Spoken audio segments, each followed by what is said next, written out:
আমরা তার আগেই বলেছিলাম যে 7 তারিখ বা 8 তারিখ চূড়ান্ত ফলাফল প্রকাশিত হবে, চূড়ান্ত তালিকা প্রকাশিত হবে।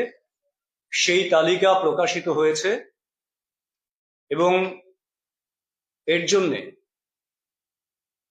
আমরা অবশ্যই রাজ্যের মাননীয় মুখ্যমন্ত্রী এবং রাজ্য সরকারকে আন্তরিক ধন্যবাদ জানাবো।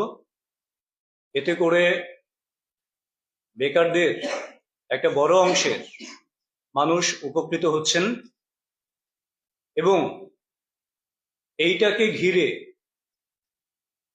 বিরোধী দলের কেউ কেউ বিভিন্ন রকম ভাবে বেকারদেরকে উস্কানি দেওয়ার চেষ্টা করছেন, বিভ্রান্ত করার চেষ্টা করছেন।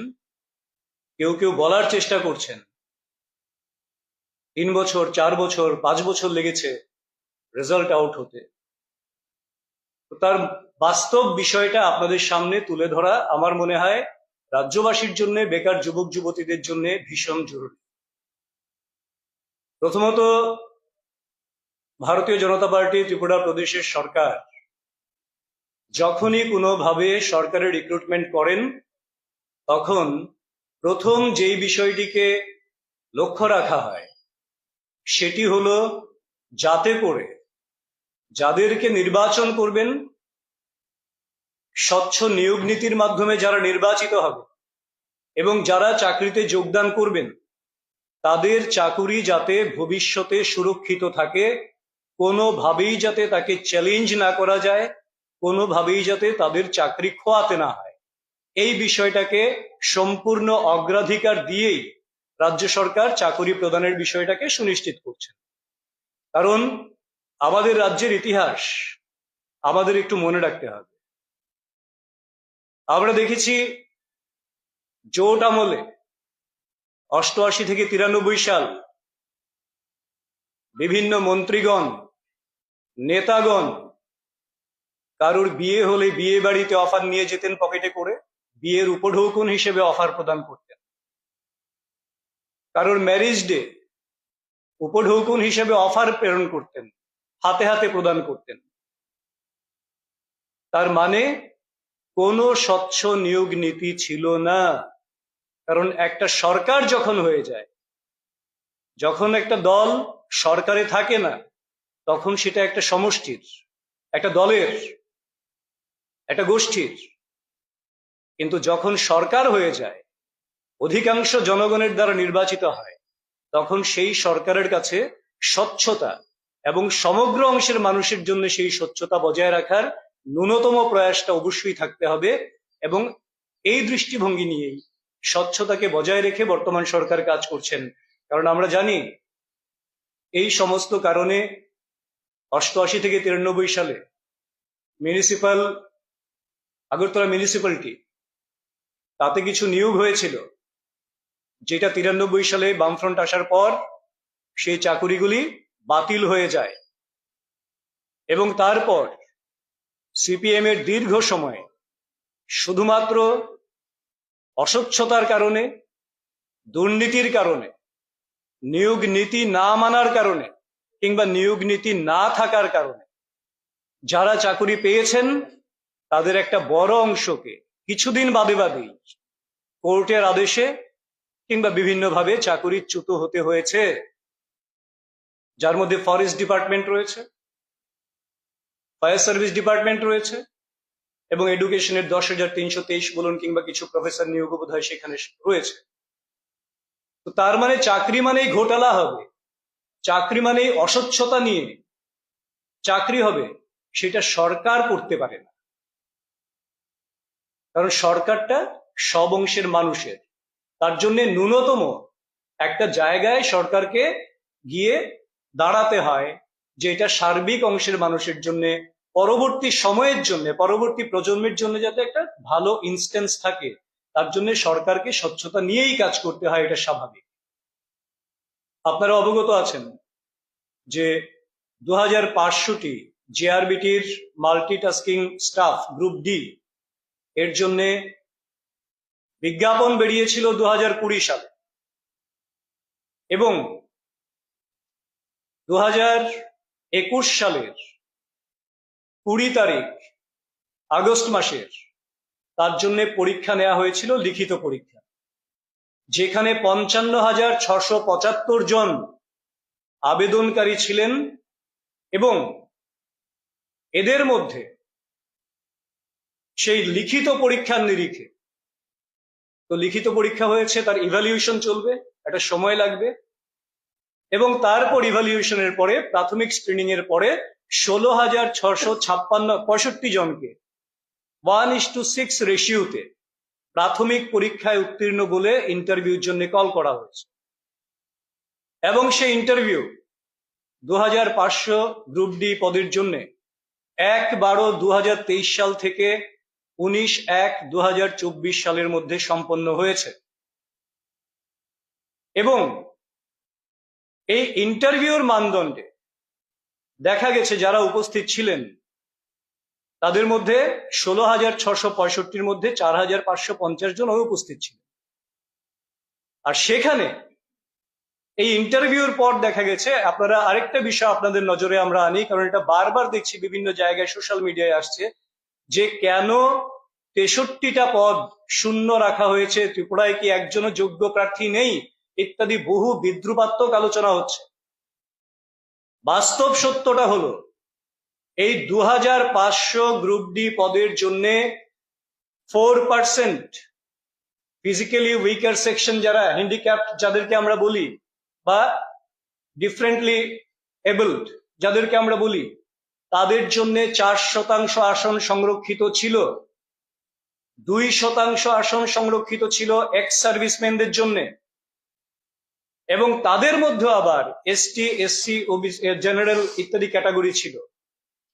শুধুমাত্র এই দুটো গ্রুপে, উইকার সেকশন বা হ্যান্ডিক্যাপ যাই বলি এবং এক্স সার্ভিসম্যান, এই তাদের ক্ষেত্রে 63 জন যোগ্য প্রার্থী পাওয়া যায়নি। কারণ জেআরবিটি বা কোনো একটা বোর্ড যখন একটা মেধা তালিকা তৈরি করেন, ন্যূনতম একটা জায়গা তাদেরকে ফিক্স করতে হয় যে কোন জায়গা পর্যন্ত মেধা তালিকা নেবেন। তো সেই জায়গায় এসে তাদেরকে দেখা গেল যে এই অংশের এক্স সার্ভিসম্যান এবং ফিজিক্যালি উইকার যারা রয়েছেন তাদের মধ্যে 63 জনকে নেয়ার মতন কোনো সুযোগ ছিল না, যোগ্য প্রার্থী সেই জায়গাতে পাওয়া যায়নি। বাকি এমন নয় যে জেনারেলে পাওয়া যায়নি, এসটিতে পাওয়া যায়নি, ওবিসিতে পাওয়া যায়নি বা ইত্যাদি কোনো বিষয় নেই, এইটা হচ্ছে একটা বিষয়। তো এই কারণে এই পদগুলি আপাতত শূন্য রয়েছে।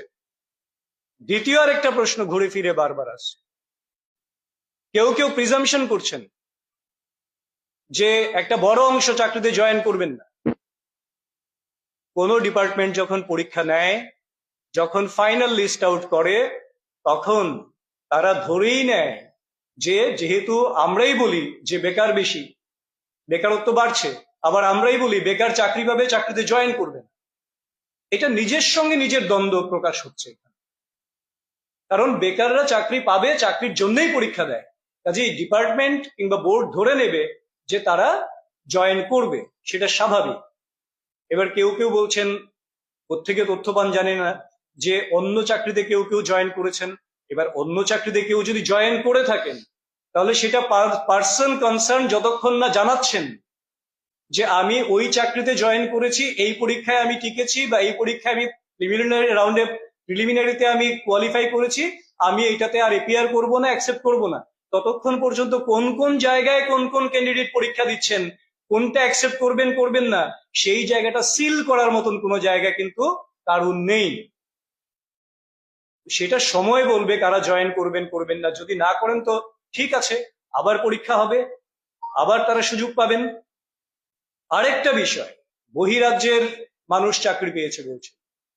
আপনারা জানেন একটা সময় পর্যন্ত পিআরটিসির বিষয়টা ওপেন ছিল। জেআরবিটির ইন্টারভিউ যখন হয়, অ্যাডভার্টাইজমেন্ট যখন হয়, পিআরটিসি বাধ্যতামূলক ছিল না, তার জন্য বাইরের থেকে কেউ কেউ অ্যাপ্লাই করেছেন। খুব ছোট্ট অংশ, যতটা আমরা খবর পেয়েছি ভীষণই ছোট্ট একটা অংশ যারা অ্যাপ্লাই করেছেন, এবং তার মধ্যেও ভীষণই ছোট্ট একটা অংশ যারা কোয়ালিফাই করেছেন, মেরিট লিস্টে যারা আছেন। একেবারে নেই তা নয়, কয়েকজন তো আছেন। কিন্তু যেহেতু ওইখানে অপশন ছিল না, অ্যাপ্লাই করার সুযোগ ছিল। তার পরবর্তী সময় রাজ্য সরকার সেই বিষয়টাকে বিবেচনা করে সম্ভবত 2022-এর শেষে বা 23-এর কোনো প্রথম দিকে কোনো একটা সময় পিআরটিসিটা ত্রিপুরা রাজ্যের যে কোনো পরীক্ষার জন্য কম্পালসারি করেছেন, যাতে করে ত্রিপুরার ছেলে মেয়েরাই একমাত্র সেখানে অগ্রাধিকার পায়, যারা ত্রিপুরার বাসিন্দা তারাই যাতে অগ্রাধিকার পায় সেই বিষয়টাকে নিশ্চিত করার বিষয়টা তৈরি করেছেন।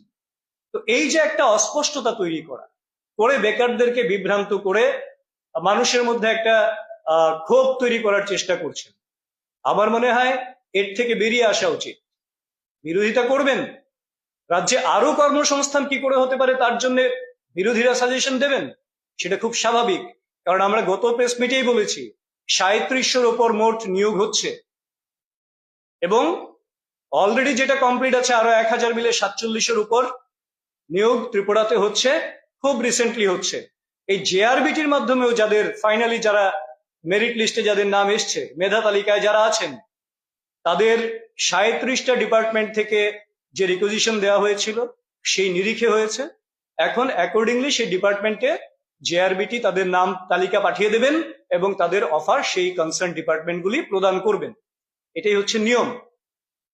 কাজে আমি আবেদন করব যে রাজ্যে গঠনমূলক সরকারি দৃষ্টিভঙ্গি নিয়ে সরকার যে কাজ করছেন, বেকারদের জন্য যে কাজ করছেন এবং স্বচ্ছতা নিয়ে যে কাজ করছেন, কারণ স্বচ্ছতা নিয়েই কাজ করতে হবে যদি বেকারদের ভবিষ্যৎকে সুরক্ষিত রাখতে হয়। নয়তো আজকে সস্তা রাজনীতির জন্য আজকে চাকরি দিয়ে দিলেন, কয়েক বছর পর দেখা যাবে সেই চাকরি প্রশ্নের সম্মুখীন। কারণ এখন যে কোনো বিষয়ে মহামান্য আদালতে চলে যায়, রাইট টু ইনফরমেশন রয়েছে এবং সেই সমস্ত বিষয়গুলির কারণে অবশ্যই, এবং সবচেয়ে বড় কথা যেটা, জনগণের সরকার আমরা কাকে বলি? যেই সরকার মানুষের জন্য সার্বিক চিন্তা করে, একটা দৃষ্টান্তমূলক ভাবে একটা সুস্থ স্বচ্ছ প্রশাসন দেয় এবং একটা উন্নয়ন রাজ্যের বুকে তার গতিকে ত্বরান্বিত করে, সেটাকেই আমরা স্বচ্ছ সরকার বলি এবং গতিশীল সরকার বলি। তো নিশ্চয়ই রাজ্য সরকার সেই দৃষ্টিভঙ্গি নিয়েই কাজ করছেন এবং পরবর্তী আরো যারা রয়েছেন বেকারদের জন্য আরো নতুন শূন্যপদ সৃষ্টি থেকে শুরু করে আরো বেশি করে নিয়োগ কি করে করা যায় সেই দৃষ্টিভঙ্গি নিয়ে রাজ্য সরকার কাজ করছেন এবং খুব শীঘ্রই আরো নতুন নতুন শূন্যপদের ঘোষণা রাজ্য সরকার করতে চলেছেন এবং তার রিক্রুটমেন্ট প্রসেস শুরু হতে চলেছে। তো আমি সবাইকে বিনম্রভাবে আবেদন করব, বিভ্রান্ত না হয়ে আপনারা সরকারের সঙ্গে সহযোগিতা করুন। বেকার সমস্যার সমাধানের জন্য চাকরি একটা গুরুত্বপূর্ণ পথ, তার বাইরে যে পদগুলি রয়েছে সেই পদগুলিতে যারা বেছে নিতে চাইছেন তাদের জন্য যেমন সরকার আপনাদের সঙ্গে সম্পূর্ণভাবে সহযোগিতার হাত বাড়িয়ে রেখেছেন, তেমনি যারা চাকরি প্রত্যাশী এবং যারা ইন্টারভিউ ফেস করছেন তাদের ন্যূনতম একটা জায়গা যদি থাকে তাহলে সরকার অবশ্যই স্বচ্ছতার সঙ্গে আপনাদের সবাইকে নিয়োগের জন্য যেই প্রসেস রয়েছে সেই প্রসেসে সরকার আপনাদের বিবেচনা করবে। এটা সবার জ্ঞাত সারে সবার নলেজে আনার জন্য আমার কথাগুলি বলা। তো আপনাদের যদি কোনো প্রশ্ন থাকে তাহলে আপনারা বলতে পারেন।